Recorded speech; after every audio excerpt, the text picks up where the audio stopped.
habrá tiempo de analizar qué es lo que viene en arquitectura, qué es lo que viene en urbanismo, la ciudad que se viene. Sí, seguramente si vos transitas la ciudad de Buenos Aires ves bastantes cambios. ¿Qué van a hacer acá? ¿Qué van a hacer allá? Ahora en un ratito te contamos todo. Pero le voy a dar la bienvenida a quien va a compartir el panel conmigo, Martín Mom. Martín es CEO para Sudamérica de Rehau, una compañía que está expandiéndose fuerte en Sudamérica y que está con fuertes proyectos de inversión.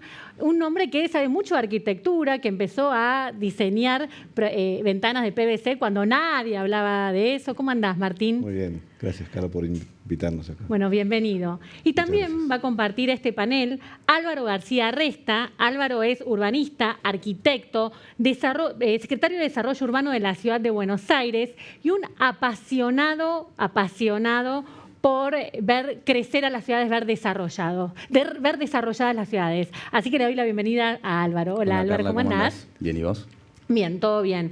Vos además también sos líder para la innovación en el desarrollo urbano sostenible en la Escuela de Diseño de Harvard. Correcto. Y además miembro del jury de Escuela de Arquitectura de la Universidad de Illinois. Así es. Ay, Dios mío, pero ¿dormís? ¿En qué momento? Y alterno entre la función pública y la academia, que es ¿Te encanta? una pasión también. Sí, por supuesto. ¿Por qué esa pasión por las ciudades? Y las ciudades son un hecho social, fundamentalmente, y son la expresión física de la vida de la gente en un determinado territorio y una determinada época. Y para entenderlas y para desarrollarlas, está bueno conectarse un poco con la gente, con lo que le pasa a la gente, lo que necesita. Pensar en el futuro. El urbanismo es una ciencia siempre que trata sobre el futuro, porque los proyectos son futuro. Y bueno, qué mejor que pensar el desarrollo de las personas pensando en qué lugar van a vivir y cómo van a vivir. Uy, es dificilísimo, porque uno cambia tanto, uno personalmente, la forma de vida. Bueno, ahora sin ir más lejos, la pandemia cambió totalmente la forma de vivir la ciudad. La pandemia vino a confirmar probablemente un cambio grande en la forma de hacer urbanismo, un urbanismo mucho más centrado en las personas que en aquel urbanismo por ahí más post-revolución industrial que veíamos como una mancha así a 5.000 metros de altura donde no sabíamos bien cómo iba a funcionar después. Hoy creo que se confirmaron algunas cosas y como en otros ámbitos se aceleraron otras tendencias que venían ya siendo emergentes en las ciudades. Como por ejemplo... Y por ejemplo, la necesidad de espacios públicos de calidad, la conexión un poco con la vida pública, la calle, la vereda, la apropiación de las veredas, de los espacios públicos por parte de la gente, poder desarrollar algunas actividades que hasta hace un tiempo hacíamos puertas adentro, ¿no? Era común hace unos meses ver cumpleaños de chicos y de chicas que estaban pasando en las plazas. Y bueno, y eso obviamente demanda de parte de lo público estar a la altura, ofrecer espacios públicos de calidad, aumentarlos, también proyectos que transformen un poco este viejo paradigma del auto, ¿no? De estos estacionamientos como infraestructuras más pensadas para una ciudad pensada para el auto, que sean amigables para las personas. Martín, y desde el punto de vista de la arquitectura, ¿cuáles son los cambios? ¿Cómo definirías la nueva arquitectura? A ver, yendo hacia una calidad mucho mejor, más una calidad, una sustentabilidad y básicamente un ahorro energético importante. Eso es lo que vemos que es la tendencia, especialmente mucho más en la gente joven. Hoy hay sistemas que son apropiados para ir hacia esa sustentabilidad que tanto necesitamos, ¿cierto?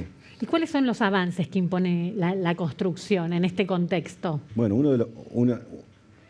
algunos de los productos que nosotros especialmente desarrollamos son productos muy eficientes para la construcción de casas y edificios.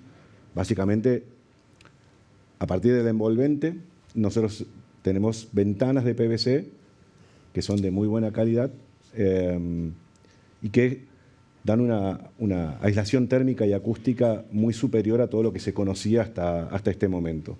Luego, la climatización. Si tenemos una climatización que nos genera un ahorro energético importante, vamos a tener también muchísimo confort.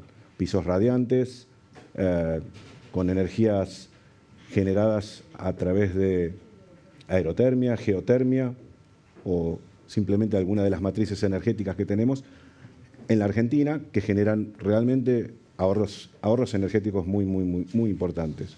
Y la gente está buscando eso, está buscando confort, está buscando sustentabilidad y básicamente generar ahorros monetarios.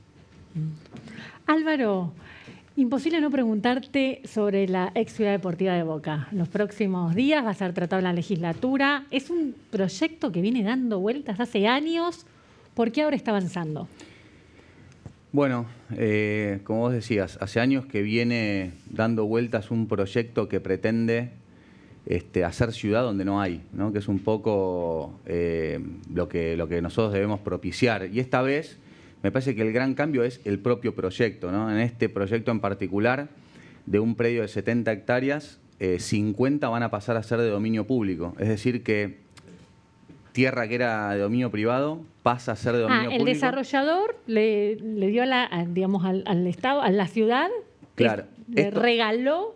Digamos, no es que le regaló, esto se enmarca en la lógica de los convenios urbanísticos. Los convenios urbanísticos es una herramienta, un instrumento que sirve para contraprestar de manera equivalente aquello que convenian un privado y el sector público. En este caso, justamente, los dueños del terreno se llevan el cambio de uso para poder hacer viviendas, comercio y una zona de mixtura de usos, y en contraprestación le dan a la ciudad, además de otras cosas, 50 hectáreas de dominio público frente al río, que para nosotros es muy importante porque demuestra que la tierra pública es renovable, es decir, que se puede aumentar la tierra pública, por supuesto con creatividad, con transparencia y con instrumentos que así lo demuestren, ¿no? Otra pregunta imposible no hacerte, Costa Salguero. ¿Por qué hay también cierta polémica? ¿Por qué no convertirlo en todo un parque, teniendo en cuenta que está a la vera del río? Bueno, porque en la ciudad moderna, digamos, no necesariamente más es mejor, ¿no? Nosotros decimos que en una infraestructura, en un suelo de la ciudad que está insularizado producto de varias barreras urbanas, ¿no? La autopista Ilia, las vías del tren, producto del crecimiento de la ciudad, lo que se necesita para hacer ciudad es mixtura de usos. Es decir, un parque, vamos a hacer un parque de 14 hectáreas, donde 4 estamos proponiendo que sean usos solidarios a ese parque. Porque ¿qué significa usos solidarios a ese parque? Quiere decir que complementan de alguna manera la vida que uno lleva adelante en el parque, más allá de la parte verde, que es lo que tiene externalidades. Por ejemplo, servicios, gastronomía. Exacto, incluso vivienda, hoteles, cosas que le den extensión en el uso horario, así que la gente se quede de noche, que salga la gente a caminar, que vaya a hacer las compras, hacer ciudad.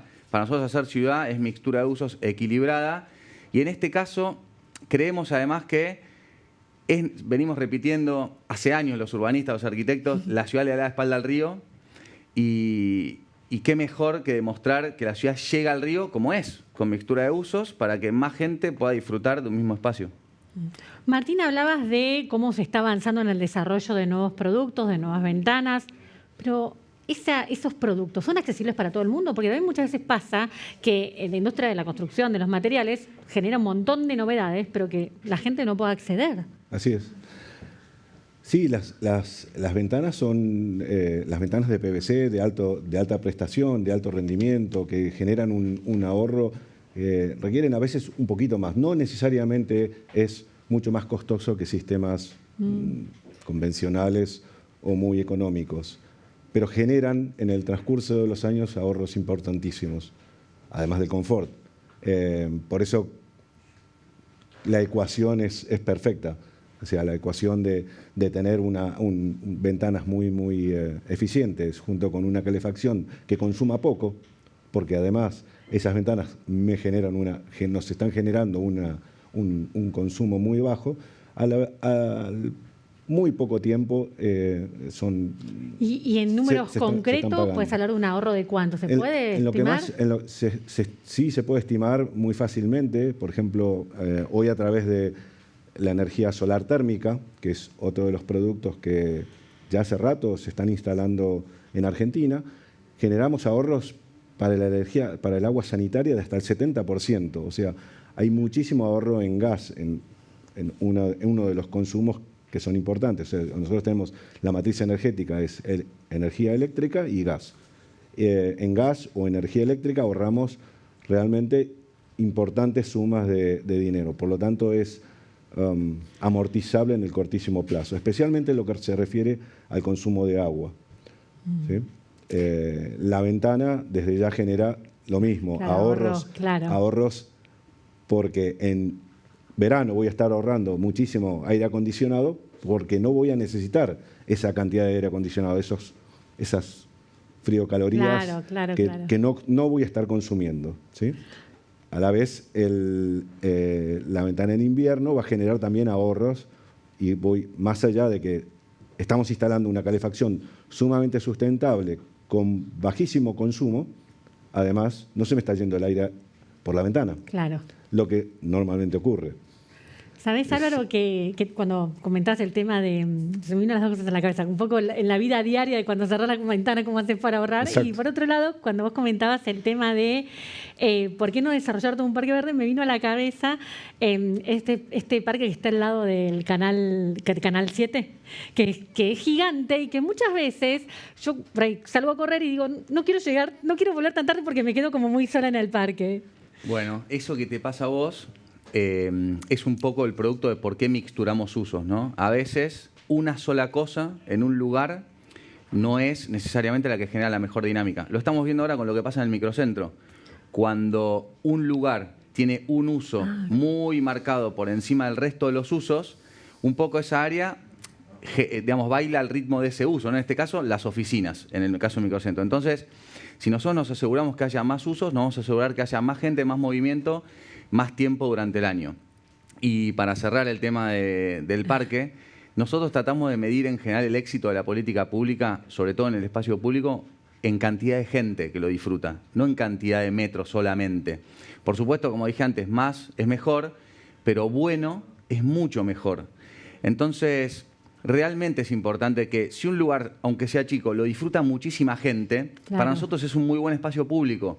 Si un lugar muy grande, van pocas personas, porque es inseguro para una mujer, porque no tiene incorporada la cuestión del género, porque tal vez de noche no irías porque te da inseguridad, para nosotros no es un buen espacio público. Por eso lo mixturamos y tratamos de que la presencia genere esa seguridad que te da vos a la hora de salir a correr, por ejemplo. Álvaro, también decías el tema de microcentro, ¿no? ¿De verdad crees que es posible que la gente con esta pandemia, boom de verde, se mude al microcentro? Sí, totalmente. ¿Por qué creo en eso? Yo creo que el centro de la Ciudad de Buenos Aires, que tiene muchos nombres, ¿no? Le llamamos casco histórico, también, pero el que más queda últimamente es el de la City porteña, esa que decía le marca un poco el ritmo al lugar en los últimos años. Y esa postal de desolación que dejó la pandemia, que fue tan vista por todos nosotros, en realidad es una imagen que podíamos ver cualquier día, en realidad cualquier noche, o sábado o domingo de hace 5 años. Porque cuando se cerraban las oficinas, todo se cerraba. Entonces, ahora con este retiro de las oficinas, producto del home office, de que la gente y la tecnología permitió durante la pandemia que la gente trabaje en su casa, no sabemos todavía cuánto va a volver ni cómo, pero sí sabemos que va a haber un retroceso respecto del dominio del uso oficinas en el microcentro. Y ese retroceso nos permite a nosotros poder mixturar y avanzar con otros usos, como por ejemplo la vivienda, un poco apelando a este otro concepto que giró mucho durante este tiempo, que es el de la ciudad de 15 minutos, ¿no? Ese lugar donde uno puede vivir, trabajar y disfrutar caminando. ¿Y qué es el centro sino eso? Que tenés el río, Puerto Madero, todo como muy aislado. Todo ahí cerquita, que pareciera en principio que tiene muy buena recepción por parte tanto de los jóvenes como también la gente de tercera edad. Por supuesto, las familias numerosas, por ahí les costaría más encontrar una vivienda, una tipología que haga, digamos, fit con su vida, pero en principio estamos viendo que la gente, tanto la joven como la de tercera edad, dice, viviría en un lugar donde no necesito el auto, no necesito perder demasiado tiempo moviéndome, sino que puedo salir caminando y tener, qué sé yo, el after con mis amigos, o ir a la calle Corrientes a caminar, a ver una obra de teatro. La verdad que en eso, por supuesto, estamos aprovechando la oportunidad que dejó la pandemia, que además sabemos que dejó una crisis, así que en un plano estamos trabajando en poder ayudar y asistir a los comerciantes, a la gente que siempre estuvo en el microcentro y que ahora, producto de esto, se vio un poco disminuida su actividad, pero además tratando de aprovechar la oportunidad en el largo plazo y realmente generar una transformación en el área, dotándolo de lo que más necesita, que es gente que la viva, ¿no? Gente que la viva. Martín, hablabas de la importancia de los productos y cómo impactan en el ahorro. ¿Cuáles son los más demandados? ¿Qué es lo que está buscando el consumidor? Bueno, básicamente calidad, ahorro energético. Esto es una constante. Siempre escuchamos que tratamos de ahorrar, cómo hacemos para ahorrar. Entonces, como decía antes, el dejar las ventanas bien cerradas, una ventana hermética, ahorra energía de por sí. Y los sistemas de climatización son muy importantes. Por un lado, la energía fotovoltaica o la energía térmica nos están generando prácticamente energías prácticamente gratis. Una inversión inicial y después 25 años, digamos, productos que son para toda la vida. Una ventana no la cambio nunca más. Claro. Una ventana de doble vidrio hermético es para toda la vida. Y eso es lo que nosotros buscamos. Materiales muy nobles, que combinan también con la arquitectura. Por ejemplo, las ventanas hoy no son solo blancas, son de distintos diseños que imitan perfectamente cualquiera de los diseños de maderas. Las mejores maderas las puedo representar con tecnología de impresión digital y eso es lo que nosotros aplicamos a los perfiles. Y para desarrollar este tipo de productos, ¿tienen proyectos de inversión? ¿Cuáles son las expectativas? Tenemos en este momento, somos uno de esos locos que estamos invirtiendo en Argentina con una planta nueva. ¿Cuánto dinero invirtieron? En un parque industrial nuevo que está en Pilar. Y estamos en plena construcción y se van a invertir 17 millones de dólares, lo cual es para una planta de ventana únicamente. Y después, bueno, vaya a saber cómo seguimos en distintos productos, ya que tenemos tantos productos que van orientados a la construcción, ya sea a la calefacción, a los sistemas de generación de energía, productos para la industria del mueble y hasta productos de jardín como las macetas, las composteras, las mangueras. O sea, hay un sinfín de productos que van dirigidos al hogar. Álvaro, seguimos recorriendo la ciudad de Buenos Aires. ¿Qué van a hacer en Libertador y Dorrego, donde funcionaba el estacionamiento cercano al hipódromo? Bueno, ahí vamos a hacer una de estas obras de transformación justamente de infraestructura que estuvo pensada y destinada para el auto. Ustedes no sé si recuerdan, es un estacionamiento, una playa de estacionamiento, se llama Playa Gijena, que es el apellido de un jockey que murió en plena carrera en el hipódromo allá por los años 20. Ahí estamos transformando esa infraestructura que estaba poco utilizada y utilizada además pocos días a la semana, te diría al mes, en una infraestructura permanente, de uso permanente y de disfrute para las personas y no para los autos, digamos. Y esa transformación, la verdad que similar a la que hicimos ahí en Plaza Jusey, el corazón de la sede universitaria de la Universidad de Buenos Aires, ahí donde está el Hospital de Clínicas. También va a haber paseo gastronómico. Claro, la idea justamente es mixturar usos y además retomar parte del espíritu del suelo, que en realidad es parte del Parque 3 de Febrero, que en su momento se construyó este estacionamiento, y un poco el edificio es un edificio parque que retoma la idea de que uno pueda acceder de manera abierta, gratuita, a la cubierta, con una cubierta verde, que te invita también a recuperar parte de ese suelo en su momento perdido, que estaba destinado al espacio público, a volver a incorporar a la gente al disfrute de esa cubierta verde. La verdad que es un proyecto arquitectónico y urbanístico muy bueno que yo creo que va a quedar como un lugar para visitar en Buenos Aires. ¿Cuándo va a estar listo? Y aspiramos que esté listo para final del 2022. Ya iniciaron la obra, están en etapa de demolición.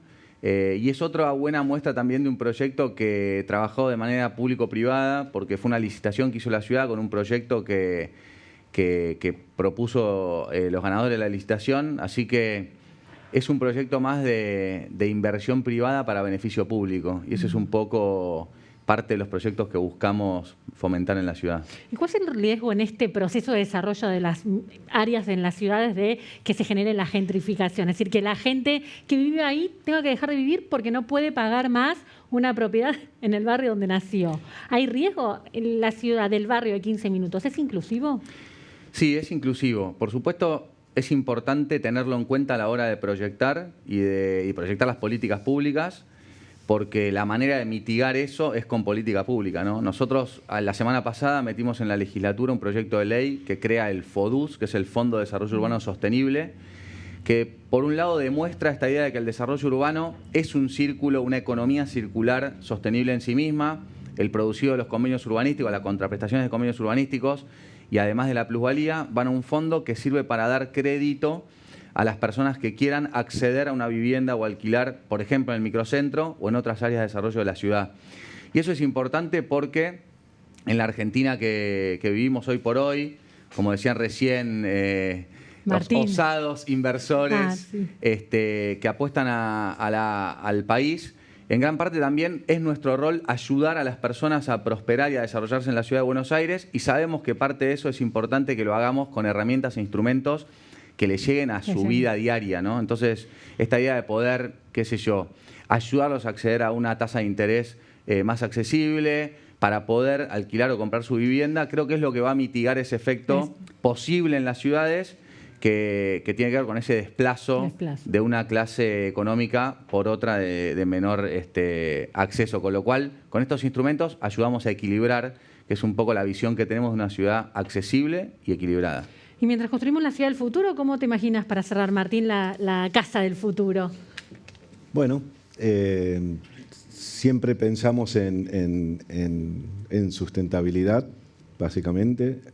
Me imagino muchas casas del futuro serán casas pasivas o passive house, como se suelen llamar. Hoy existen, esto existe en Europa, en Alemania especialmente, en Austria y en muchos otros países. La casa que no requiere energías de ningún tipo, que se sustenta por sí mismo. Una casa pasiva ya tiene ventanas y sistemas de climatización generados y que no necesariamente tengo que estar enganchado a una red eléctrica, sino me genero mi propia energía y a partir de la generación de energía eléctrica puedo tener el resto de las energías. O sea, sin consumo, prácticamente con consumos bajísimos, pero con generación propia. Y esto es una de las cosas que creo que en los próximos años se van a ir incrementando cada vez más. La energía eléctrica a través de energía solar y la energía térmica para calentamiento. Martín, un placer, gracias por tu tiempo. Gracias Álvaro, un placer. Carla. Y seguimos recorriendo una ciudad del futuro como Emiratos Árabes.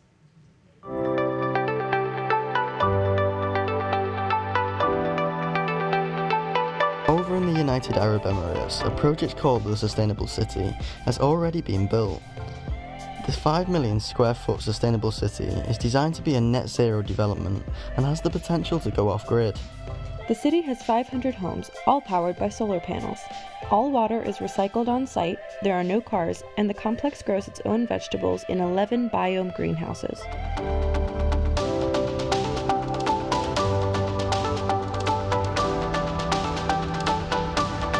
Y nos vamos a meter en el mundo de Tafí del Valle.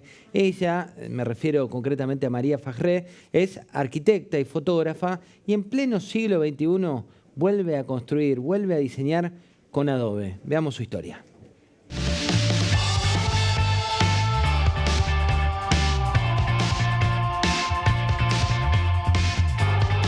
Hola, yo soy María Fajré, soy arquitecta y tengo un estudio de arquitectura en Tucumán con mi mamá, que es la arquitecta Lucía Kirchbaum. Nos dedicamos a hacer casas de adobe en Tafí del Valle. El adobe es un material que lo tenemos al alcance de la mano, que lo trabaja la gente del lugar, es muy accesible económicamente y de excelentes virtudes de aislante térmico y acústico.